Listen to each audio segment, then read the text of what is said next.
Did you know we have completely ad-free early access to all of our episodes? Well, we do. Not only that, but we have dozens of bonus episodes waiting for you. Head on over to patreon.com/ghosttownpod, and you can check it out for 7 days absolutely free. That's patreon.com/ghosttownpod. House of Horrors. I'm Jason Horton. I'm Rebecca Lieb. And this is Ghost Town.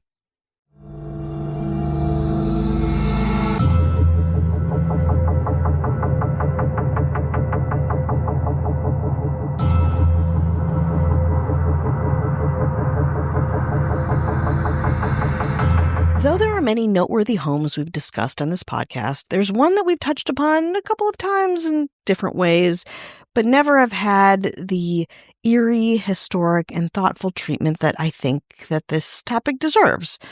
Now, close to the eve of Halloween, it's finally time to give this castle on the hill its own episode, one that doesn't do the scope of its history justice in and of itself, but does give you a little taste, a cross-section of this house's incredible pedigree for beauty, mystery, murder, and mayhem.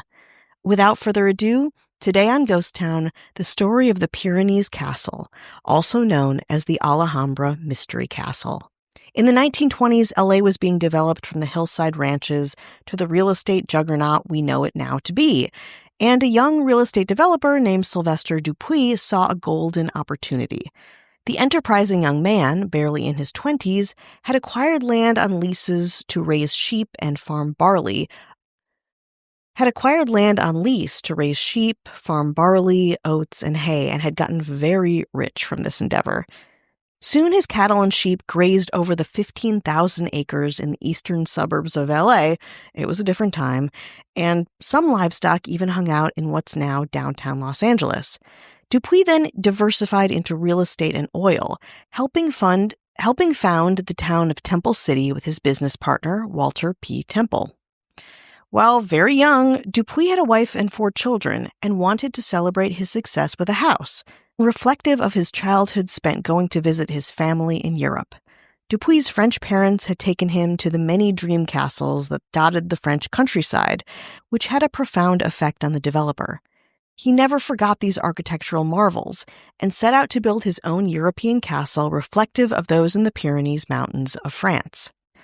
So, in 1924, Dupuis paid $500,000 in cash to a local Alhambra architect named John Walker Smart to design the 8,600-square-foot concrete and steel castle of his childhood dreams, nestled in Alhambra, California. Yes, that might sound familiar to you, as it was one of the sites of the devastating fires from January 2025. Then, and even far after then, it was a lush, forested area that overlooked downtown Los Angeles. A bit rural, but absolutely picturesque. The castle had a tile roof, an Italian marble foyer, 10 bedrooms, and 8.5 bathrooms. The continental-style bathtubs had spigots on the side of the tub instead of on the end. There were balconies where Dupuis could look over the family homestead, and a wine cellar where the family made its own wine. To lean into the mysterious European castle of it all, there were, of course, secret passages, including a trap door in the breakfast nook that led to the wine cellar, and a passage leading from a bedroom to an attic. The Dupuis called their new home the House on the Hill.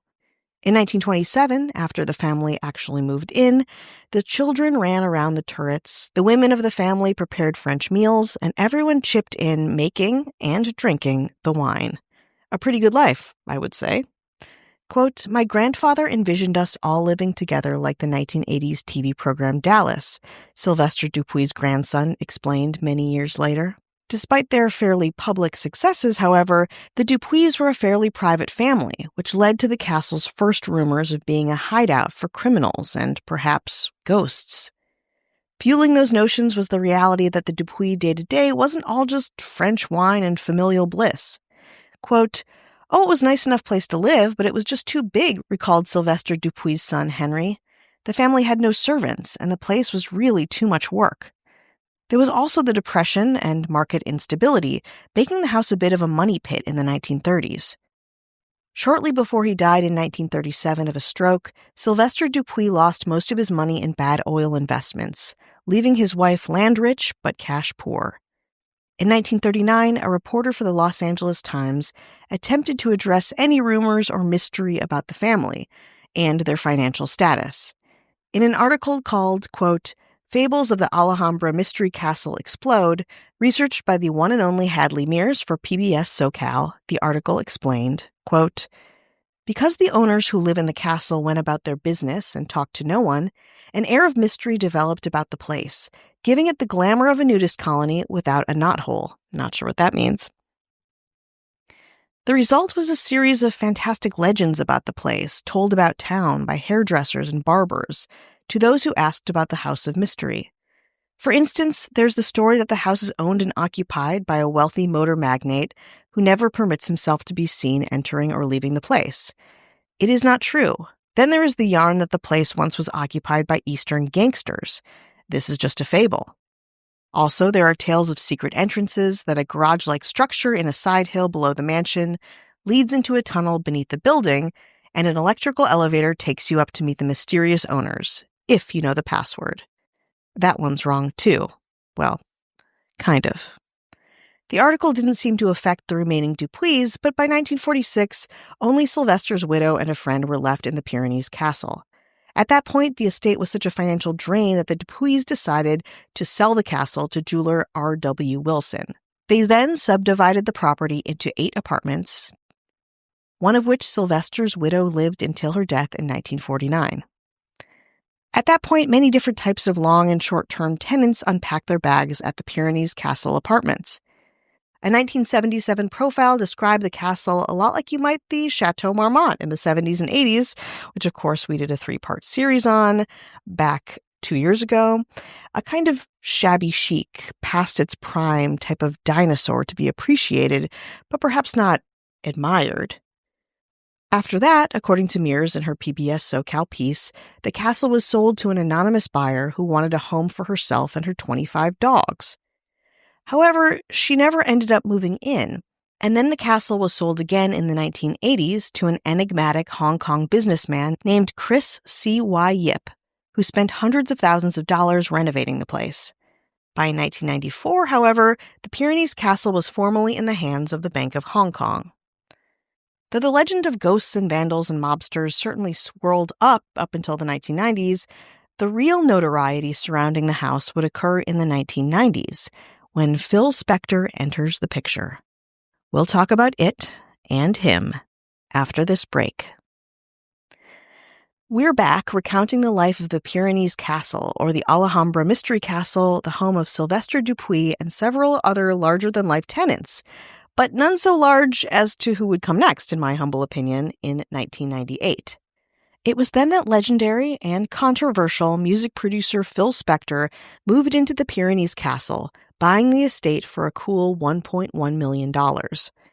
I'd imagine the name Phil Spector is familiar to you, lovers of cultural history, but just in case, Phil Spector was a Bronx-born musical-producing genius who was in the group The Teddy Bears with some of his Fairfax High School classmates and friends, including Marshall Lieb, my great-uncle. Small world. Anyway, that's just the beginning. At 19, Spector's song, written for the Teddy Bears, To Know Him Is to Love Him, reached number 1 on the Billboard Hot 100 singles chart, and from there his star kept rising, working on countless songs in the 60s and 70s while creating his iconic wall of sound, used to engineer such memorable pop hits like Be My Baby, You've Lost That Loving Feeling, Do Ron Ron, Stand By Me, and John Lennon's Imagine, all to sonic perfection. But allegations about Spector were always swirling, especially the pieces of information about his love of guns and gunplay. Spector drunkenly stuck a loaded pistol in Leonard Cohen's neck and slurred, "Leonard, I love you." He responded, "I hope you do, Phil," in a cool Leonard Cohen type of way. His second ex-wife and Ronettes frontwoman, Ronnie Spector, called him a, quote, psychopathic monster, an addict with an obsession around gunplay that was, in and of itself, well documented over decades. In their 1974 divorce settlement, she forfeited all future record earnings and surrendered custody of their 3 children, namely because Spector threatened to kill her. With his controversial reputation becoming more and more of a liability, Spector became a recluse, leaning into his own addictions, and was himself haunted by the 1992 death of his son, Philip Spector Jr., from leukemia. But in the Pyrenees Castle, though he had eventually gotten sober, he was also alone, paranoid and ostracized by the music community, with only an assistant and a handful of friends coming to visit.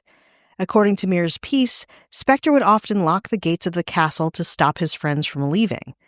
On the evening of February 2nd, 2003, he left the castle for a night out in Hollywood and got drunk, ending up at the House of Blues in the early morning hours of February 3rd, 2003. In the VIP Foundation room at the House of Blues, Spector met the 6-foot-tall blonde TV actor Lana Clarkson, who was working as a hostess there. She was 40, allegedly herself addicted to pills, and had trouble making ends meet. But the Foundation room was just the place to make fresh contacts, and on that fateful night, she likely viewed Spector as just that. So when he invited her to come back to his castle high on the hill, she agreed, but not for more than a quick rendezvous.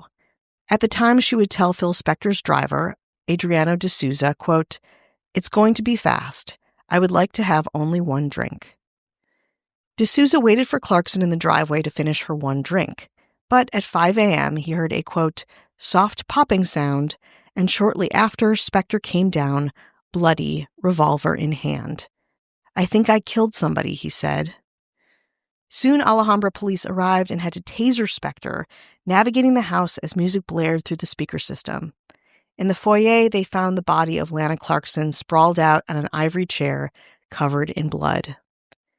After being released on a $1 million bail, 2 murder trials followed, including a media circus that made Spector even more of a recluse. At this time, a depressed Phil Spector often sat for hours in his iguana room, staring at his 3 pet iguanas, Godzilla, Laurel, and Hardy. During Spector's trials, jurors were brought out of sequestration to inspect the castle and the oddity of the man who owned it. According to Mears, during this first tour in 2007, Spector greeted them in sweatpants and sandals. Bloody photos of Clarkson's body were displayed in the foyer, and jurors themselves sat in a replica chair of the one Clarkson's body was found on, attempting to recreate her death pose. The 2007 trial ended in a mistrial, but the retrial in 2009 found Spector guilty of second-degree murder and use of a firearm in commission of a crime. He was sentenced to 19 years to life at the California State Prison, plus 4 years for the firearm charge. He left behind his iguanas, his white piano, his collection of garden gnomes, and his decorative suits of armor, all at the Pyrenees Castle. But they were not alone. A month after he had shot Lana Clarkson in the face, he met his last wife, 26-year-old Rochelle Short, at Dan Tana's. A struggling singer herself, she worked minimum wage and was sleeping on a friend's floor. She quickly moved into the castle and became Spector's third wife. Though Spector, 41 years her senior, was incarcerated, she supported her charming and, quote, childlike husband, firmly believing that her Philip couldn't have possibly murdered anyone. Alone in the Pyrenees Castle, Rochelle kept busy, trying to jumpstart her music career, managing Spector's music catalog, getting a private investigator's license, and playing de facto PR person for Spector himself. Every Sunday, she would drive to the state prison to visit her husband until mid-March 2019, when it was reported that Spector was selling the house for $5.5 million so it could meet the terms of his divorce settlement from Rochelle. Spector died on January 16, 2021, from complications of COVID-19, and eventually Rochelle Short sold the house to an anonymous buyer for $3.3 million in 2021, just months after Spector's death. I certainly hope whoever this buyer is, who still owns the house now, appreciates the history of the Pyrenees Castle, a true Alhambra gem. But I will say to this new buyer, it might be time to make some changes in the castle on the hill, keeping some of the estate's good history, and perhaps letting some of the problematic and heartbreaking parts fade into the background.